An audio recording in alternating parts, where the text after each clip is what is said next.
Hello, my beautiful souls. Welcome back to Divine Pathways True Crime. I'm Jennifer, your host.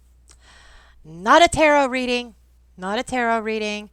And once again, I apologize about my appearance. It's late at night. As you can see, I'm not using a virtual background this time. You can see the dark window outside. It is pitch black. Of course, you may see different parts of this at different times of the day. It just depends on how much I get done here. But I'm rambling.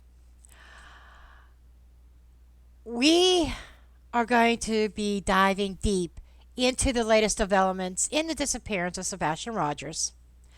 And if you've been following this case closely, you may already be aware of some of this stuff. But we're not just going to go over the facts. We're going to discuss what they mean for the case and for potential outcomes and for what really might have happened to Sebastian. Going to go over different theories and go over what supports the theories, what doesn't support the theories, and the discrepancies. But I'll be honest, what we've learned recently is really deeply concerning, and the implications are huge. So let's get right into it.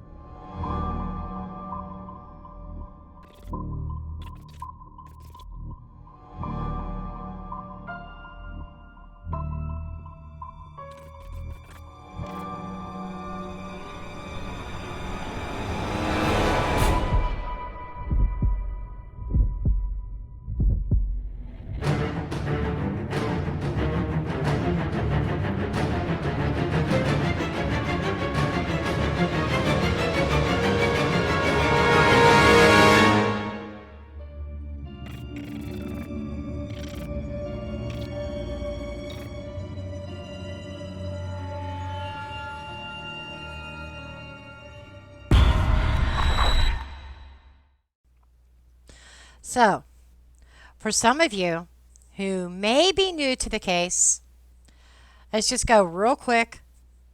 Who's Sebastian Rogers? Yeah. I can't talk tonight. Maybe I shouldn't be doing this, right? Maybe I should not be doing this. But let's go over real quick who Sebastian Rogers was. Sebastian Rogers was 15 years old when he disappeared on February 25th, 2024.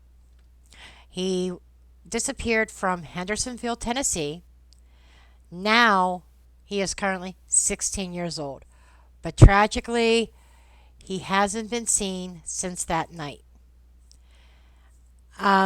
His last known movements is he spent the day with his mother, Katie Proudfoot, and having what can only be described as really an unusual, eventful day. We're talking homemade pancakes, which I guess typically doesn't really happen, arcade games, restaurants, steak, colossal popcorn. That was a big one. And all things that he loved. And he lived with Katie, his mother, and his stepfather, Chris Proudfoot.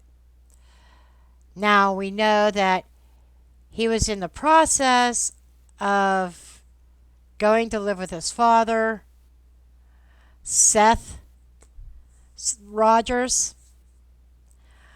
So, he was getting ready to move. We do know that. But other things is that Sebastian is on the autism spectrum, though he is highly functional. However, we know individuals on the spectrum can have some unique habits, mannerisms, behaviors that should be considered when investigating these kind of cases and these kind of disappearances. But anyhow, he spent the day with his mother. He was captured on dash cam audio, returning to his mother's home, and then poof, he vanished without a trace. And there was a critical error made as far as these flyers were concerned. And now that's what the bombshell is. Something that frankly has, I almost speechless, okay? Recently, there was an uncovered email from Detective Brandon Carter of Sumner County Sheriff's Department. And it suggests that a major discrepancy in the official timeline. Specifically, there appears to have been a little bit of confusion or possibly even maybe even deliberate misinformation about whether Sebastian was last seen on the 25th or the 26th, because this flyer kind of says last seen on the 26th, which kind of makes you believe that after Sebastian went to bed, he was seen somewhere. Seen on a camera, I said DoorDash. Gotta get DoorDash off my mind. On a dash cam, on a ring bell, security, see closed caption TV. I don't know. But there was also lending the possibility that that was a typo, perhaps, because the last real true proof of life was on the 25th. Okay. So the official flyers were put out by the TBI and FBI, and the sheriff's office listed that February 26th. But now, according to this detective himself, there may have been a mix-up, possibly an uncorrected, and how do people do this? Uncorrected error. Sorry, does not compute, don't understand. That's just me. But if that's true, the last confirmed sighting of Sebastian is actually on February 25th. And that's my story, and I'm sticking to it. I'm convinced.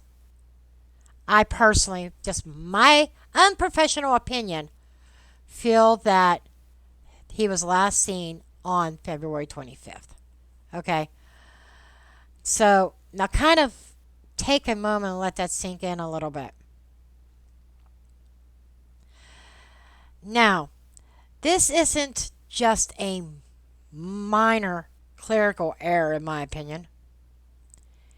It is fundamental, case altering detail. If law enforcement officially listed February 26th as the last seen date, like I said before, it implies that they had some sort of proof of life on the 26th. But if they didn't, and they just never corrected the error, that means every investigation, every search, every theory based on him being alive on the 26th it's now in question. This also calls into question why his status was upgraded from just being an endangered child alert.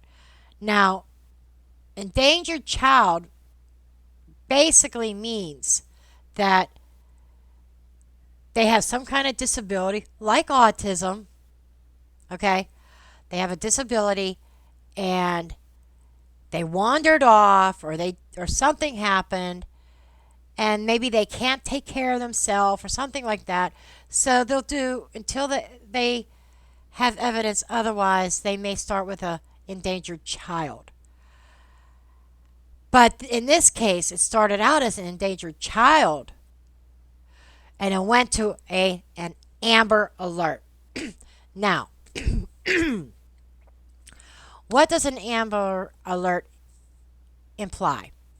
It implies abduction.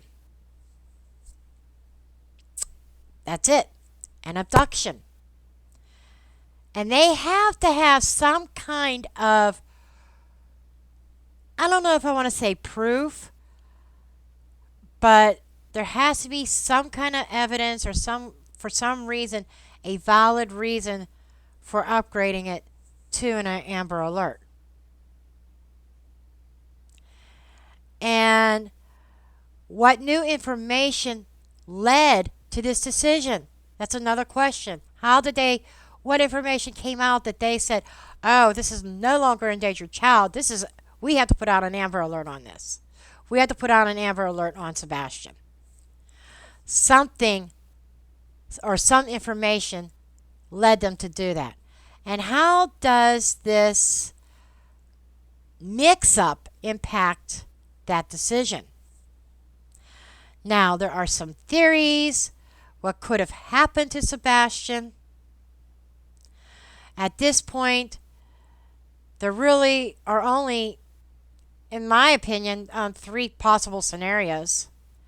The first one is that Sebastian walked away. That's Katie's story. That's Chris's story. And they're sticking to it. He wandered off. He had to walk away. Okay?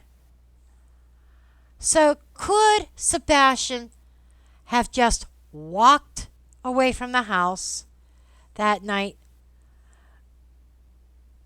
Maybe. Let's take a look at what we know. Look at some facts that might support this theory. The first one is his mother, Katie. She claims that she last heard him around 10 p.m.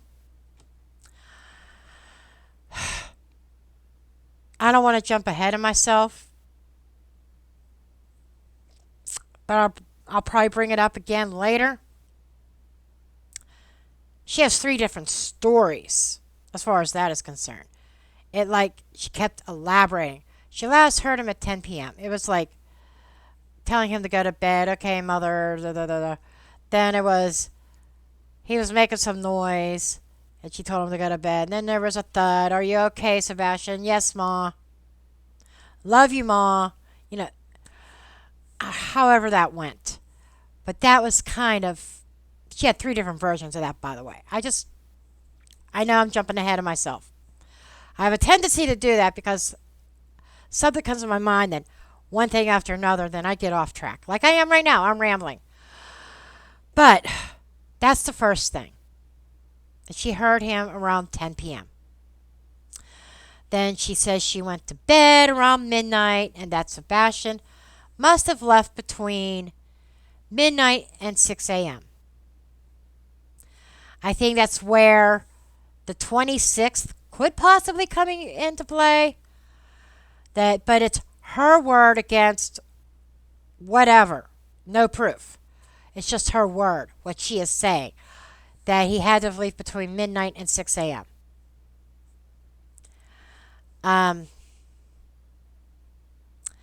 But the last proof of life was on the 25th. Okay. His stepfather, Chris Proudfoot, kind of echoes that. He repeated that. And then official law enforcement statements originally supported the idea that he simply left and was never seen again. Now, let's go over the problems with this. Okay? First off, there is 0 confirmation or 0 confirmed sightings of Sebastian after that night. No cameras, no witnesses next to Katie, no confirmed movement. In other words, all the cameras in the neighborhood, nothing.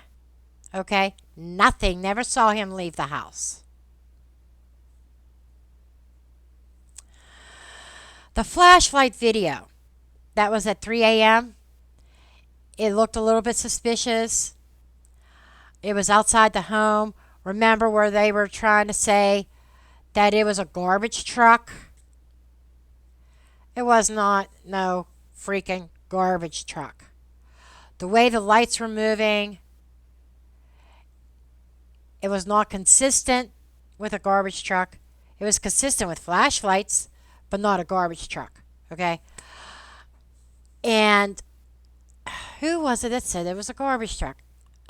I almost want to say that it might have been Chris. But behind their house is like an open field, I believe, or some kind of field. A garbage truck's not going to drive through a yard. Just saying. So I think it's come to a general agreement after thousands of people, or at bare minimum hundreds of people, looked at that video footage, and everybody thinks they are a set of flashlights. Now, if he didn't walk away, or let me rephrase that, if he did walk away, why has no one seen him in nearly a year? That is incredibly rare, especially for an autistic teenager. He was reportedly barefoot in February, wearing only a black sweatshirt, black sweatpants. And how far could he realistically have gone without any shoes? Seriously. If he went through the woods or anything, he'd be cutting his feet up. And if I remember correctly, Seth, his father, I think in one interview actually said Sebastian would never go without shoes. He never wanted to get his feet dirty. He always had to have something on his feet. So this barefoot thing just doesn't make sense. It's out of character for Sebastian. But there have been cases where autistic teens have wandered away, but they're usually found within hours or days. If Sebastian walked away, then where is he? Okay. That's the first theory.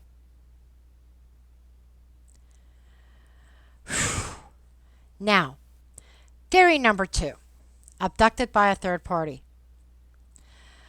Now, I'm going to say third party because I highly doubt that's just some random stranger broke into their house, or some random stranger lured him out of the house. Okay. It's suggesting, though, I'm going to go with someone outside of the family who's probably familiar with the neighborhood, maybe even familiar with the family, or at least familiar. Maybe it could have been somebody that he met through school. Who knows? But the things that would support this theory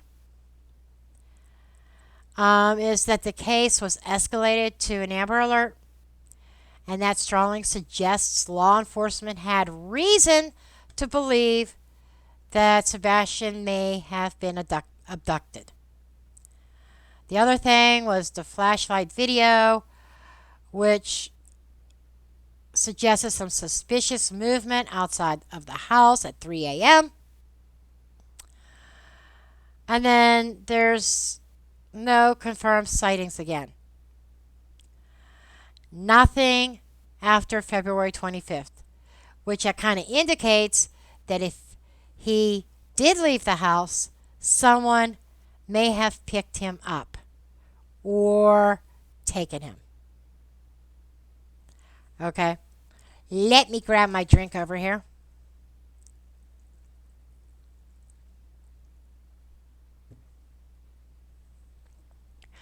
Now, let's go over the problems with all this, with this particular theory. I would say motive would be one of the issues. Why would somebody want to take him? There hasn't been any kind of ransom demand. A body hasn't been found. No movement on the case. And again, back to that reasoning. If there's been no ransom, why would they want to take him? To take advantage of him? Perhaps. But I think there would have been some kind of sighting of him somewhere. Or some kind of strange vehicle near the house at that time. Yes, there were the flashlights. But there may have been some. Outside of that, it's not making sense. And then the other thing is, who would have had the opportunity? There are no known suspects, at least to us. Okay, we're not being told anything. And whatever TBI, FBI, and local law enforcement, whatever they know, they got their lips zipped. They're not saying jack shit. Okay, and, I know it drives us crazy, us out here who follow these cases. We want to know the juice. We want to know the details. But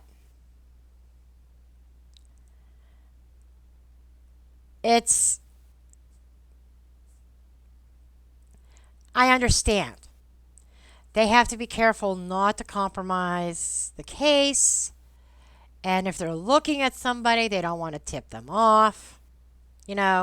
Make them run. Things of that nature. And here's the other thing. No digital footprints, cell phones, social media, surveillance footage. Nothing places him with anybody else. The only digital footprints was that dash cam audio of Sebastian when they got home. Okay. Those are the problems with theory number 2. Now, we're going to look at theory number 3. Okay.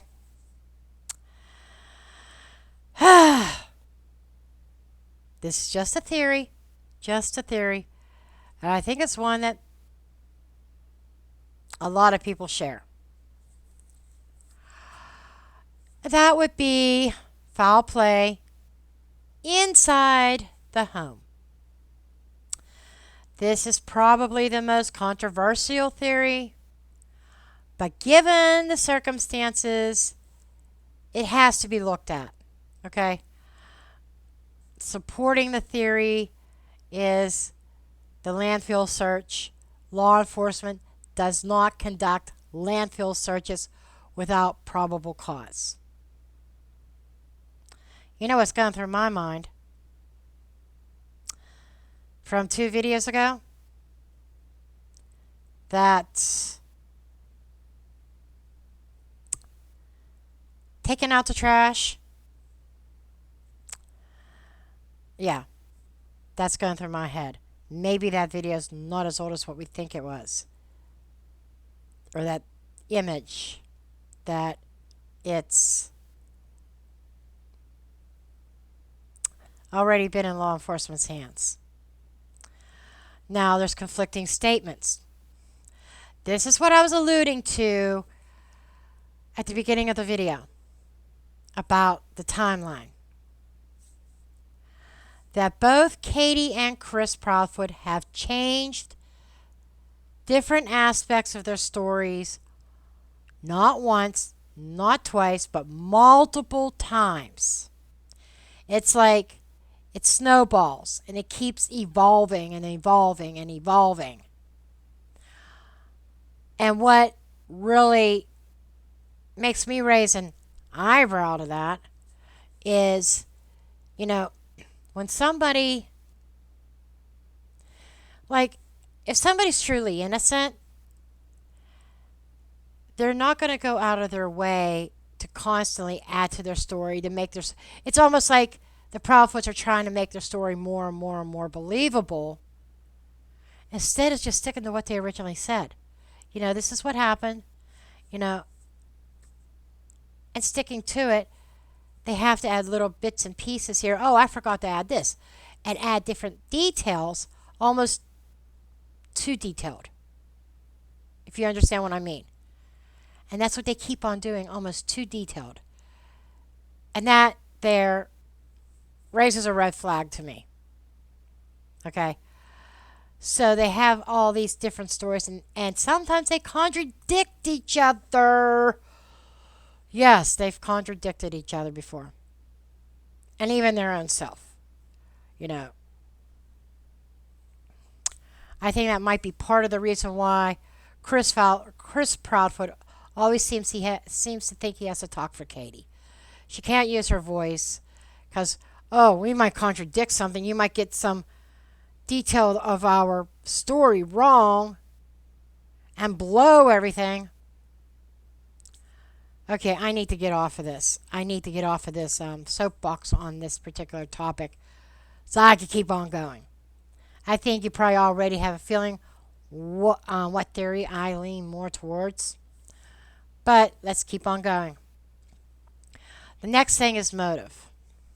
Now, Sebastian, like I said, was reportedly not wanted. We all know this. He was reportedly not wanted in the home.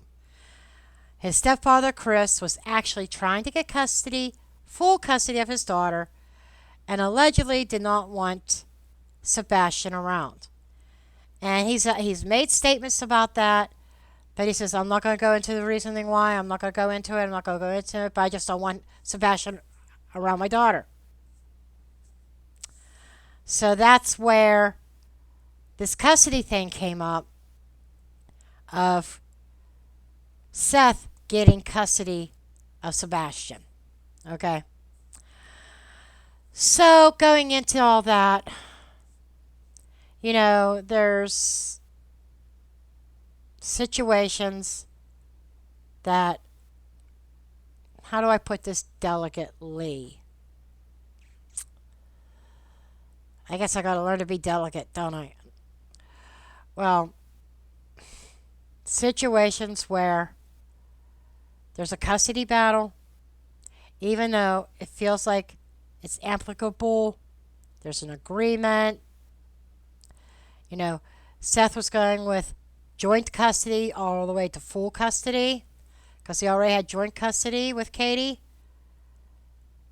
But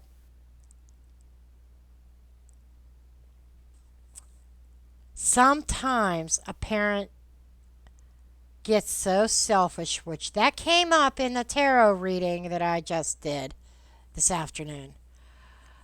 Gets so selfish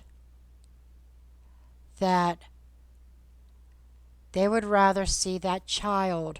If they can't have their child, they don't want the other parent to have them either, out of spite, the big F you. And they would rather see that child disappear, or even worse, deceased, rather than to give that child up to the other parent. That's not unique to this case. I'm not saying that was the case here.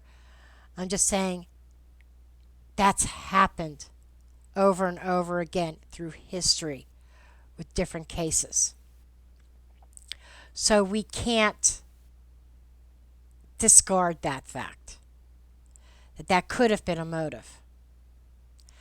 And not just Chris wanting Sebastian out of the house. The reason why, and that's a theory that's going out there. The reason, I'll tell you why that doesn't make total sense to me, is because there was already a custody arrangement. Sebastian was going to go live with his dad. Now, I don't know what was going on in the courts between Katie and Seth in regards to the custody. Is it possible that there were some delays that was going to conflict with Chris's daughter moving into the house? Maybe.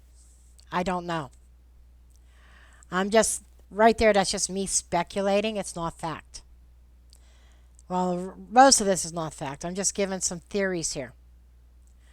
Now, another thing that is supporting the theory of family, household, the past history of abuse.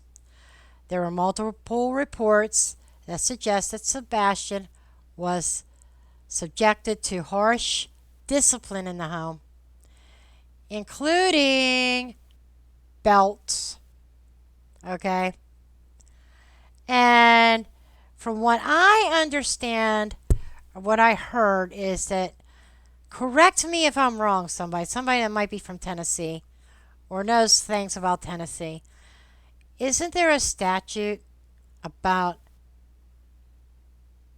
quote unquote capital punishment per se to children, not just children in general, a smack on the ass or something, but not using weapons or not using force, children with mental disabilities or disabilities in general, autism's included in that.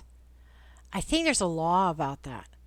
That the consequences are harsher if it involves a child with special needs. Correct me if I am wrong.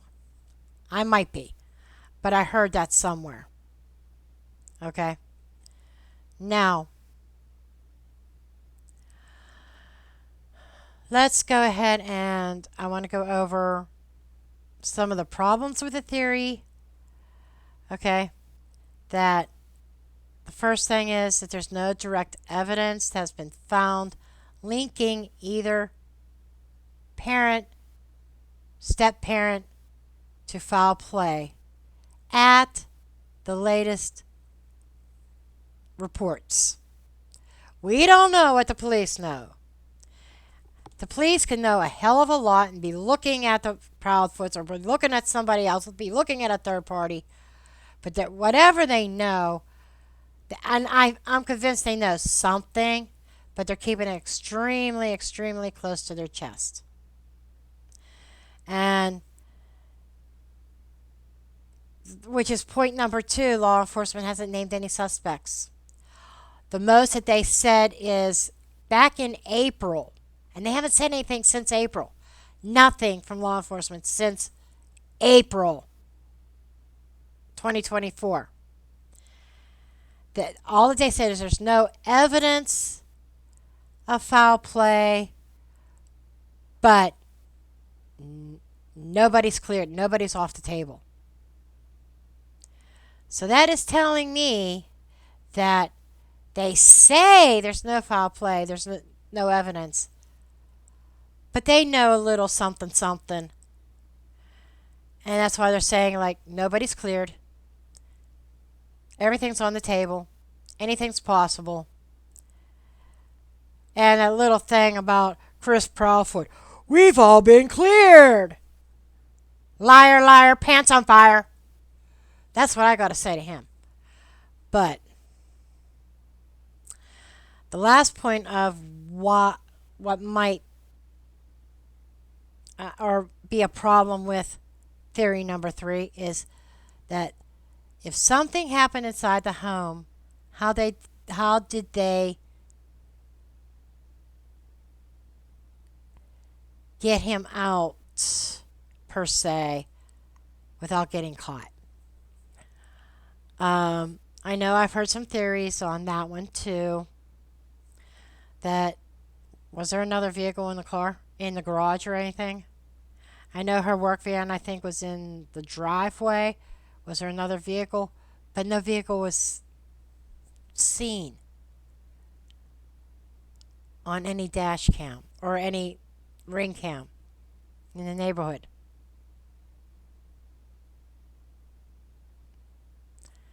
So how and when did they?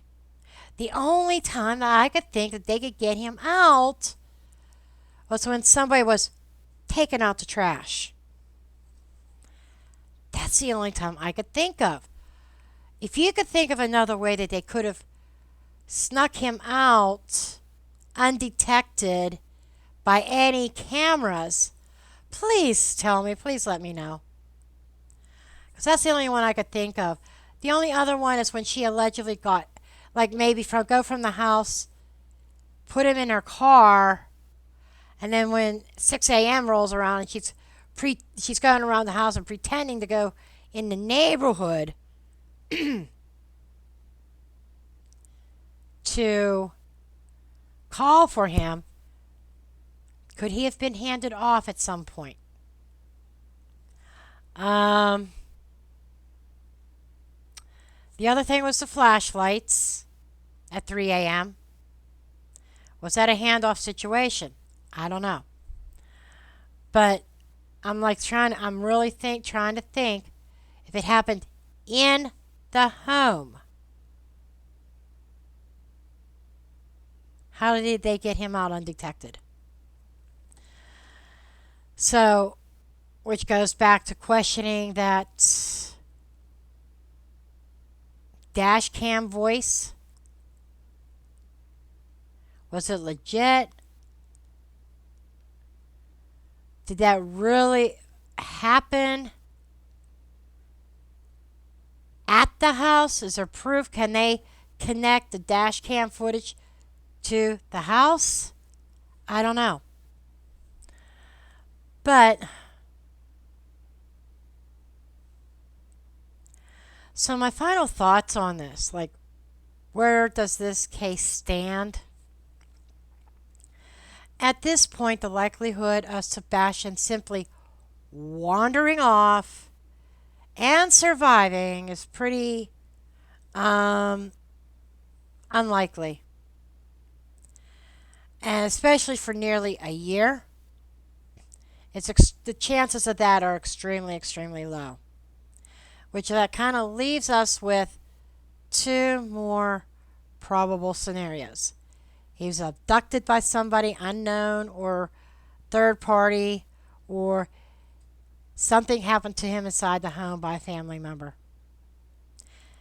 And his disappearance was staged. Law enforcement has not made any public statements in months, which means they are either building a case or completely stalled. Meanwhile, the fact that the public was possibly misled about the last seen date, that's outrageous. That's just totally, that's incompetence. Okay? If the TBI and the FBI know something different, I feel that they need to clarify that. They need to at least man up and say, hey, we fucked up. We put the wrong date on the flyers, or something like that.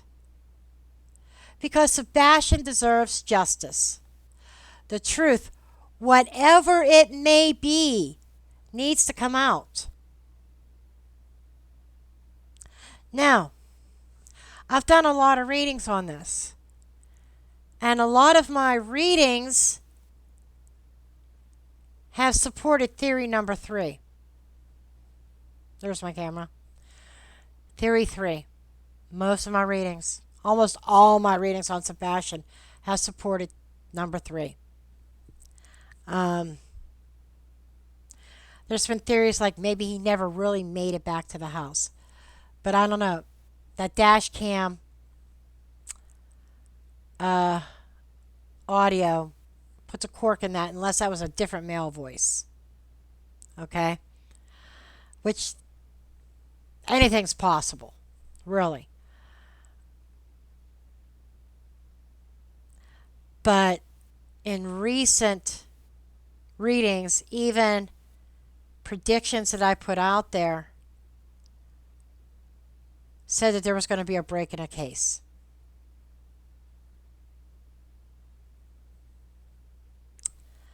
My opinion is law enforcement's been very, very quiet on the down low. I think they're building a case against somebody. And they are keeping it so close to their chest, so tight that they squeak, because they don't want to put anybody on alert. That's what I think. So, what do you think? I'd love to hear your thoughts in the comments. And if you found this to be helpful or interesting, or help you kind of understand things a little bit, the different theories, the possibilities out there, without all the background noise from thousands of creators, all the theories.